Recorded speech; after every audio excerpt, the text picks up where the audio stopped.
میں ہی مدعی ہوں، میں ہی جج ہوں، میں ہی گواہ ہوں، میں ہی ایگزیکیوٹر ہوں.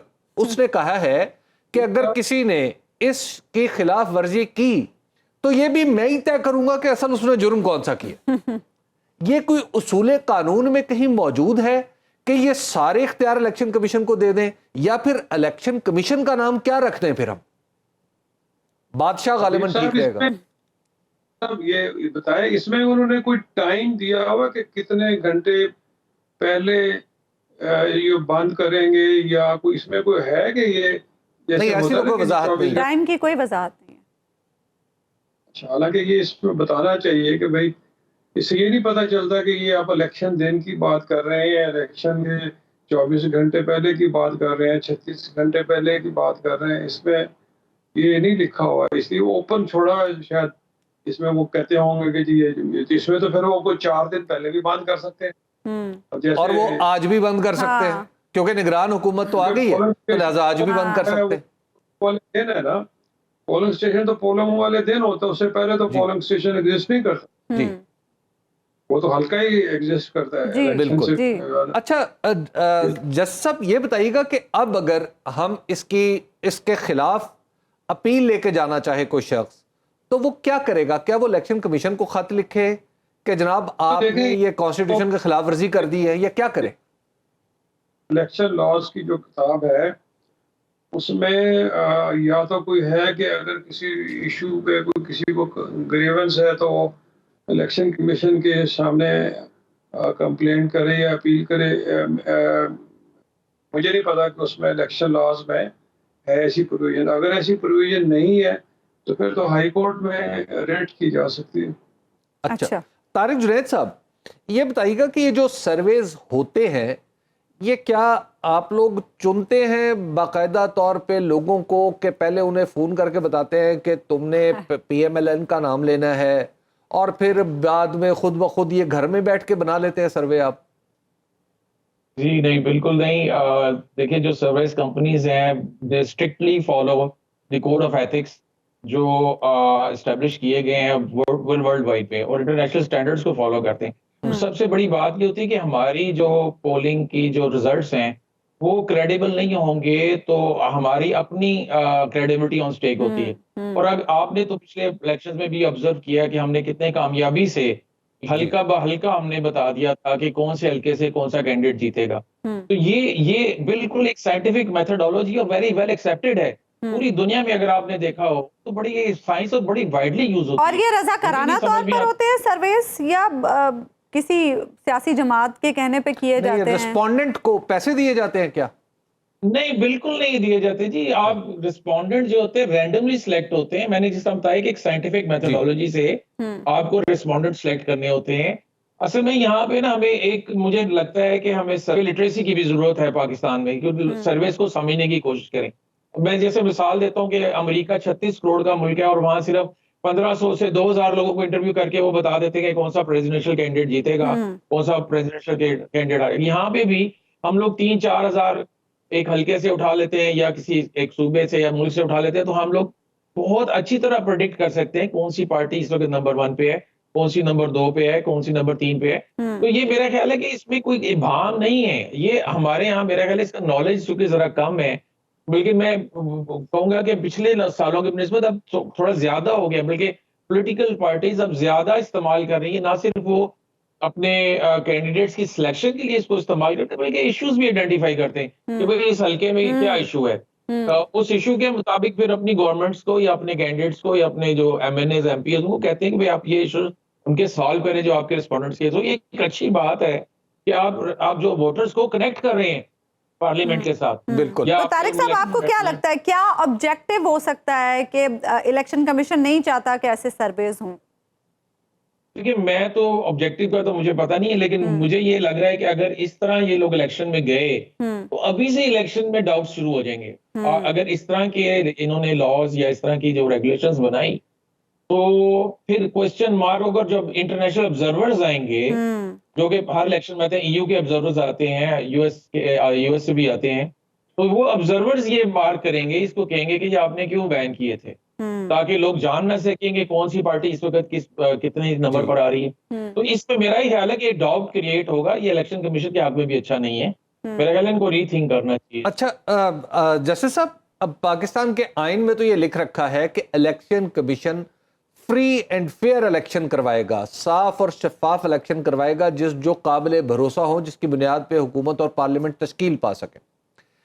جب ہمیں یہ پتہ ہی نہ ہو، مثال کے طور پہ اے بی سی ڈی پارٹیاں ہیں، اور اچانک صرف الیکشن کمیشن ہمیں کہے کہ یہ جو سی پارٹی ہے یہ جیت گئی ہے، اور باقی لوگ اس کی گواہی نہ دے سکیں، یا ایسا ماحول ہی نہ ہو، مثال کے طور پہ طارق جنید صاحب آئی پاور کی طرف سے یہ بتا ہی نہ سکے الیکشن سے پہلے، پولنگ سے پہلے، کہ ہاں یہ جو اے بی سی ڈی پارٹیاں ان میں سی یا تو پہلے نمبر پہ یا آخری نمبر پہ ہے.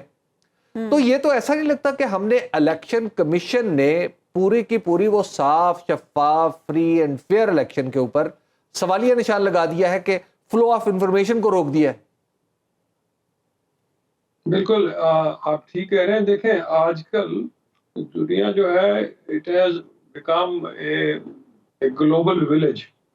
تو جو جنرل الیکشن ہوتا ہے کسی ملک میں، اور پاکستان بڑے ملکوں میں ہے، اس میں پوری دنیا کا انٹرسٹ ہوتا ہے، اور اس انٹرسٹ میں فیئرنیس آف الیکشن جو ہے وہ ایک سب سے امپورٹنٹ پوائنٹ ہوتا ہے کہ الیکشن فیئر ہو رہے ہیں، سب پارٹیز کو ایکول اپرچونٹی جو ہے پرووائڈ کی جا رہی ہے. اس چیز کو جج کرنے کے لیے، ڈٹرمن کرنے کے لیے ان کے پاس کیا طریقہ ہے؟ یا تو وہ لوگ بھیجیں گے، ظاہر ہے باہر سے پاکستان جیسے ملک میں کوئی 200 بندہ بھیجنا کتنا آسان تو نہیں ہے، تو بہت سا ان کا انٹریکشن ہوگا. جو لوکل کمپنیز سروے کر رہی ہوں گی یا لوکل جو جرنلسٹ کے ساتھ ان کی کوارڈینیشن ہوگی. تو اگر جو local on ground with in country اگر وہ سروے نہیں کر رہے، وہ آپریٹ ہی نہیں کر رہے، تو انٹرنیشنل لیول پہ کس طرح انفارمیشن جائے گی؟ کیونکہ الیکشن کی فیئرنیس یا آنسٹ الیکشن، کیونکہ یہ 3 لفظ استعمال ہوئے نا، الیکشن کمیشن انشور کرے گا فیئر جسٹ آنسٹ. یہ فیئر جسٹ اینڈ آنسٹ کو ڈٹرمن صرف الیکشن ڈے پہ تو نہیں کرنا ہوتا. جو جتنا بھی کا پروسیس ہوتا ہے، نامینیشن پیپر کی فائل ہونے سے اس پہ آبجیکشن آنے پہ، یہ جتنا بھی پروسیس ہے، الیکشن ڈے تو ایک آخری اسٹیج ہے. تو جتنی بھی اسٹیج وہ کولیکٹیولی کہلاتی ہیں الیکشن. الیکشن کا مطلب یہ نہیں ہے کہ پول ہو گیا، کا مطلب یہ ہے کہ جتنی بھی پروسیڈنگز ہیں، جتنی بھی اسٹیجز ہیں، رائٹ فرام شیڈیول. لیکن جسٹس صاحب ابھی الیکشن کمیشن پر ابھی تو ایک سوالیہ نشان پہلے سے ہی موجود ہے، کیونکہ 2 صوبوں میں الیکشن کمیشن نے الیکشن نہیں کرایا. 2 صوبوں کے انتخابات پینڈنگ رہے، عدالت کی طرف سے 14 مئی کا فیصلہ بھی برقرار ہے. تو اس کے بعد پھر اب ہم جنرل الیکشنز کے لیے اس الیکشن کمیشن پر ریلائی کر سکتے ہیں؟ دیکھیں اب الیکشن کمیشن جو ہے وہ پاکستان کا ہی ہوگا نا، وہ اب کہیں باہر سے تو نہیں آپ لا سکتے. الیکشن کمیشن کوئی ایک مشین تو نہیں ہے، یہ تو انسانوں پہ مشتمل ہوگا. اس کا بیسٹ طریقہ تو یہی ہے کہ جتنے بھی یہ واچ ڈاگز ہیں، جیسے سروے کمپنی ہے، پریس ہے، کورٹس ہیں، ان لوگوں کو ویجیلنٹ ہو کے ایز اے واچ ڈاگ اپنا رول ادا کرنا ہوگا. لوگوں کو خود ووٹرز جو ہیں ان کو جاگنا ہوگا، اور ان کو جاگنے کو ڈیسیجن کرنے کے لیے بڑی ضرورت ہے. جیسے میں نے آرٹیکل 19A میں یہ تو سوچ سمجھ کے یہ رائٹ آف انفارمیشن پبلک کو دیا گیا. یہ right of information media, right of information to people ہے، اور in matters of public importance. جیسے میں نے پہلے کہا، الیکشن جنرل الیکشن سے زیادہ پبلک امپورٹنس کا میٹر تو نہیں ہو سکتا. تو یہ پبلک ہماری ہے. طارق صاحب، وہ اگر مجبور کرنے کے لیے یہ ضروری ہے کہ لوگوں کی اویئرنیس، یہ سب لوگ جو ادارے ہیں وہ دیکھتے ہیں کہ پبلک ہوئی ہے، تو ذرا پبلک کی بھی ذمہ واری، وہ ہر چیز جو ہے وہ پریس پہ، میڈیا جاننے کی کوشش کریں. بالکل. طارق صاحب یہ بتائیے گا کہ سرویز غلط بھی ہوتے ہیں، تو ایک بات کہی جاتی ہے کہ جو سرویز ہیں ان کو یعنی وہ ایکچولی کسی کو فیور کرنے کی کوشش ہوتے ہیں. لاسٹ ٹائم خود میرے ساتھ یہ ہوا 2018 کے الیکشن میں کہ کئی امیدوار انہوں نے میرے کچھ لوگوں نے میرے نام سے ایک سوشل میڈیا پہ یہ کیمپین چلا دی خود کہ جناب حبیب اکرم نے کہہ دیا کہ فلاں جگہ سے فلاں بندہ جیت گیا، اور حالانکہ میں نے نہ یہ کہا ہوتا تھا نہ میں اس حلقے میں گیا ہوتا تھا. تو پھر اس میں انہوں نے کچھ یہ بھی غلط استعمال بھی کیا. تو غلط استعمال بھی تو ہوتا ہے، ہو سکتا ہے آپ اور میں غلط استعمال ہو جائے، ہمیں کوئی امیدوار کہے کہ جناب تم ذرا میری فیور میں کام کر دو تو میں تمہیں اتنے پیسے دے دوں گا، اس کے بھی تو چانسز ہو سکتے ہیں. ریالٹی سے ہٹ کے جو بھی سروے آئے گا وہ بیک فائر کرے گا آپ کو. تو ہم جس طرح ایک مثال لے لیں گے، ہم ایک بہت ویک ریجنل پارٹی کو ہم کہہ دیں کہ جی یہ پارٹی اگلا الیکشن جیت رہی ہے، تو جیتے گی تو نہیں نا at the end of the day. تو آپ کی کریڈیبلٹی تو اسٹیبلش ہوگی جب آپ صحیح ایکوریٹ سائنٹیفک پول کر کے نکالیں گے. تو جہاں تک اس کے مس یوز یا غلط ہونے کا وہ ہے، وہ ہر سروے میں ایک چھوٹا سا مارجن آف ایرر ہوتا ہے، وہ 3% سے 4% ایک ہوتا ہے. تو جہاں بڑی کلوز فائٹس ہوتی ہے نا، میں مثال دوں گا پچھلی ٹرمپ اور ہیلری کلنٹن والی کی، وہاں پہ 2% پہ جو ہے فیصلہ ہوا تھا. تو لوگ پریڈکٹ تو یہی کر رہے تھے کہ شاید ہیلری کلنٹن جیت جائے گی، لیکن وہ 2% مارجن آف ایرر تھے تو سرویز بڑے ایکوریٹ تھے. میں آپ کو صحیح بات بتاؤں کہ سرویز 99% ایکوریسی شو کرتے ہیں جہاں پہ مارجن آف ون 5% سے زیادہ ہوتا ہے. جی بالکل. یہاں ہمارے یہاں چونکہ پنجاب میں جو ہے نا، آپ کو شاید اندازہ ہو کہ 49 سیٹس نیشنل اسمبلی کی لیس دین 5% آف ووٹ سے سلیکٹ ہوئی ہیں.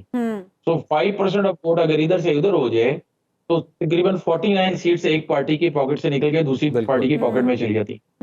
تو اس لیے وہاں پہ ہم مارجن آف ایرر دیکھتے ہیں، کلوز فائٹ دیکھتے ہیں اور پھر پریڈکٹ کرتے ہیں کہ جی یہاں پہ کیا چانسز ہیں. تو ہو سکتا ہے مارجن آف ایرر کی وجہ سے تھوڑا سا فرق آ جائے، لیکن 99% ایکوریٹ رزلٹ ہوتے ہیں. ٹھیک ہے، بہت بہت شکریہ طارق جنید صاحب. جسٹس ریٹائرڈ شبر اظہر رضوی صاحب آپ پروگرام میں ہمارے ساتھ موجود تھے. ایک بریک لیں گے ہم ناظرین، اور بریک کے بعد واپس آئیں گے تو گفتگو کے سلسلے کو آگے بڑھیں گے. ویلکم بیک ناظرین. بریک پہ جانے سے پہلے ہم بات کر رہے تھے الیکشن کمیشن آف پاکستان کی جانب سے میڈیا سے متعلق جو ایک متنازع ضابطۂ اخلاق جاری کیا گیا ہے اس بارے میں. حبیب صاحب، آپ کو کیا لگتا ہے ان سرویز کو روکنے کے پیچھے الیکشن کمیشن کا کیا مقصد ہے؟ الیکشن کمیشن کی نیت پہ شک کیے بغیر، اچھا، ہاں صلاحیت پہ مجھے ضرور شک ہے. اچھا، ٹھیک ہے. اس کی وجہ یہ ہے کہ الیکشن کمیشن کو الیکشن کے بارے میں، ہمارے الیکشن کمیشن کو تاریخی طور پر کچھ زیادہ پتہ نہیں. خالی یہ جناب سکندر سلطان راجہ صاحب اور دیگر اراکین پر بھی موقوف نہیں ہے. اس سے پہلے بھی ہمارے ہاں الیکشن کمیشن جو ہے وہ الیکشن کی سائنس کو سمجھنے والے لوگ کم ہیں. تو لہٰذا اس وجہ سے تو میں اس صلاحیت پہ شک کرتا ہوں. دوسری بات یہ ہے کہ یہ جب آپ اس طرح کی عدم شفافیت پیدا کرتے ہیں تو آپ دراصل دھاندلی کی بنیاد رکھتے ہیں. اچھا، کیونکہ دھاندلی وہاں پیدا ہوتی ہے جہاں پر انفارمیشن کا فلو نہیں رہتا. اب آپ ذرا تصور کیجئے کہ آپ کی جو فہرست ہے الیکشن کمیشن کی ویب سائٹ پہ پڑی ہوئی، اس میں کئی درجنوں سینکڑوں سیاسی جماعتیں ہیں. اگر الیکشن کمیشن یہ کہے ہمیں الیکشن پولنگ کے دن اور ہمیں جیسے یہ کام کرنے سے روک دے، منع کر دے کہ ہم جماعتوں کی گراؤنڈ ایگزسٹنس کا کوئی ثبوت ہی عوام کے سامنے پیش نہ کر سکے یا عوام کو پتہ نہ چلے، تو اب آپ ذرا تصور کیجئے کیا ہوگا کہ اس فہرست میں سے کوئی ایک جماعت اٹھا کے اس کے نام پہ ووٹ دکھا دیے جائیں. کیا الیکشن کمیشن یہ کر سکتا ہے؟ ایسا نہیں کر سکتا. الیکشن کمیشن کا کام صاف شفاف الیکشن نہ صرف کروانا ہے بلکہ نظر بھی آتے رہیں، یہ پروسیس کا حصہ ہے.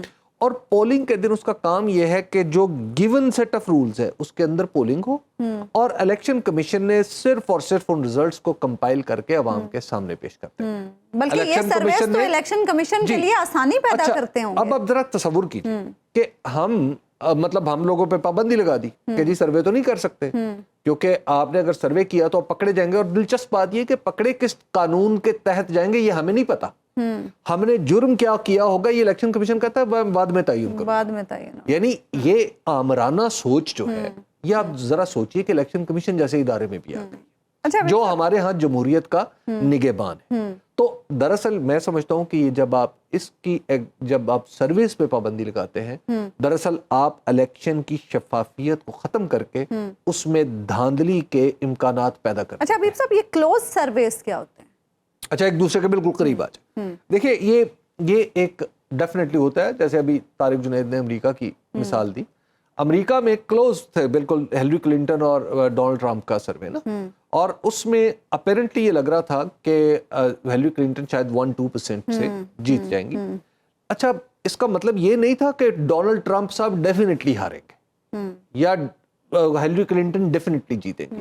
دیکھیے یہ سرویز ہیں, اس میں شروع سے لے کے یہ ایک دن کا سنیپ شاٹ ہوتے ہیں. اس میں جب ہم ایک دن دیکھتے ہیں, ہو سکتا ہے اگلے دن کسی امیدوار نے ایسی بڑی غلطی کر دی ہو کہ جس کے نتیجے میں آپ سوچیں کہ جناب اب تو اس کو ووٹ ہی نہیں دینا. یعنی اس دن کی جو رائے ہے الیکشن ڈے تک آتے وہ چینج بھی ہو سکتی ہے. امکان ہوتا ہے کہ کیری کی جائے گی, لیکن بیچ میں بہت سارے ifs and buts ہوتے ہیں, تو لہٰذا کوئی حتمی نتیجہ تو نہیں ہوتا. اس حوالے سے میں اپنے الیکشن کمیشن کو اور آپ کو مشورہ دینا چاہتا ہوں کہ آپ صدر اوباما کی جو بایوگرافی ہے اس میں اس کو پڑھیں.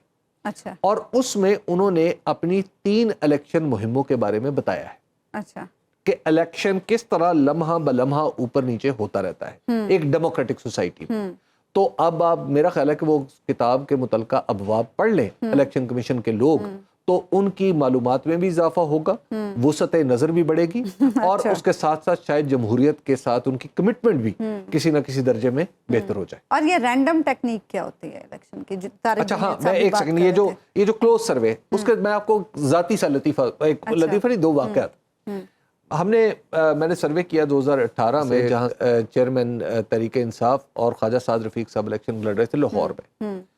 تو اس سروے کا نتیجہ میرا یہ تھا کہ 1% سے جو بھی جیتا وہ جیتے گا, 1% کے مارجن سے. اور 1% میں نے جو اس وقت جو ہمارا سروے تھا وہ یہ کہہ رہا تھا کہ 1% سے تحریک انصاف کے چیئرمین جیتیں گے. اچھا.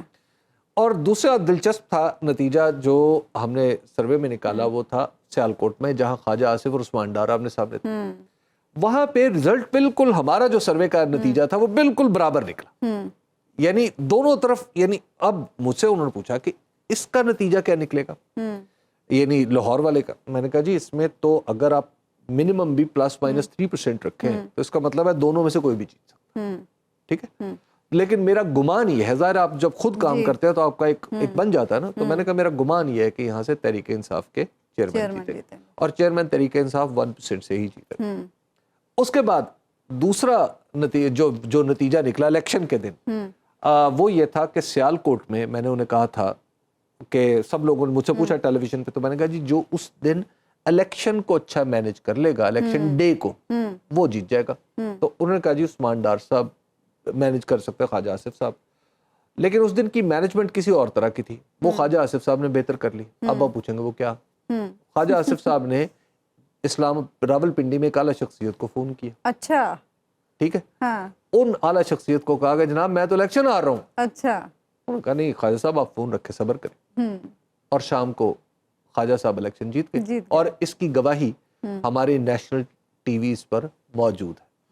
ٹھیک ہے نا, تو سب کو پتا ہے کہ وہ الیکشن خواجہ آصف صاحب کیسے جیتے تھے. اچھا اچھا, یہ رینڈم ٹیکنیک کیا ہے؟ طارق جنید صاحب بھی اس کی گفتگو. دیکھیے رینڈم ٹیکنیک جو ہے نا, اب یہ بہت ہی پروفیشنل ٹیکنیک ہے. اس میں ہوتا یہ ہے کہ مثال کے طور پہ اگر ہم جب کسی علاقے میں سروے کرنے جاتے ہیں, کوئی بھی سرویئر جب جاتا ہے جو سروے کرتا ہے, تو ایک تو وہ دن کا تعین اس کے اپنے ذہن میں اپنی ٹیم کی حد تک محدود ہوتا ہے. اس شہر کے لوگوں میں اعلان تو نہیں کیا جاتا کہ جناب فلاں سروے ہوگا. بالکل ٹھیک ہے. اچھا موسٹ آف ہمارے اپنے, میں آپ کو ذاتی تجربہ بتاؤں کہ ہمارے جو متعلقہ نمائندے ہوتے ہیں انہیں بھی نہیں پتا ہوتا کہ آج حبیب اکرم یہاں پہ ہوگا یا نہیں ہوگا, کسی کو نہیں پتا ہوتا. دوسری بات یہ ہے کہ ایک سروے کی ٹیکنیک ہوتی ہے جس میں یہ طے کیا جاتا ہے کہ ایٹ اینی گیون ٹائم جہاں پہ سب لوگوں کے موجود ہونے کا امکان برابر ہو. صحیح. ٹھیک ہے نا, مثال کے طور پہ لاہور میں اگر ہم ایک جگہ سروے کریں, لاہور بہت بڑا شہر ہے, کہ ہم اگر 2-4 جگہ پہ اگر ہم لاہور کو تقسیم کریں, سائنٹیفک ہے, سائنس ہے, تقسیم کر لیں تو ہمیں پتہ چل جائے گا کہ اگر ہم یہاں کریں گے تو کسی بھی آدمی کے اس وقت فلاں جگہ ہونے کا موقع موجود ہے, وہ ہمارے بلانے پہ نہیں آیا. That is called random technique. ٹھیک ہے ٹھیک ہے, ایک بریک ہم یہاں پہ لیں گے ناظرین, اور بریک کے بعد جب واپس آئیں گے تو ہم بات کریں گے کہ ڈالر کی قدر میں مسلسل اضافہ ہو رہا ہے, اس کی وجوہات کیا ہیں. ملک بوستان صاحب ہمارے ساتھ موجود ہیں, ان سے ہم اس بارے میں